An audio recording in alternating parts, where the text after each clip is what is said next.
Lu tahu nggak sih penyakit orang Indonesia itu apa? Kita lebih takut gagal dibanding nggak memenuhi potensi diri kita. Makanya kita lebih pilih rebahan, scrolling, main ML, dan kita pura-pura lupa mimpi kita itu. Karena saking takutnya gagal dalam mengejar mimpi itu, guys. Padahal ya, banyak tahu orang sukses yang awalnya gagal, sering banget gagal malahan, tapi akhirnya sukses dalam mengejar mimpinya. Contohnya ya, Steve Jobs. Steve Jobs itu dulu awalnya mau jadi biksu di India, guys. Tapi dia jadi sadar, dia tuh nggak cocok hidup sendirian. Dia nggak cocok hidup kayak biksu.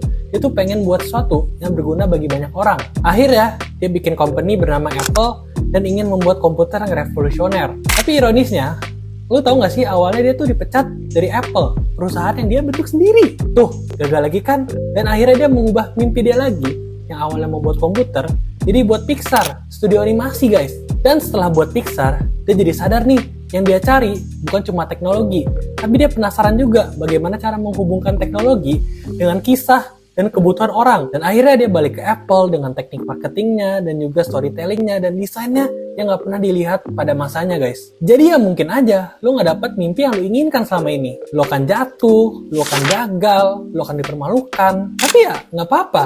Coba lihat Steve Jobs, dia gagal berkali-kali, akhirnya sukses kan? Nggak apa-apa. Kalau nanti ada orang yang bilang mimpi lo nggak realistis, ya bilang aja, ya namanya mimpi, yang mana ada yang realistis. Terus kita kan juga diajarin dari kecil, kejarlah langit, kalau kita nggak dapet langit, kita akan jatuh di bintang-bintang.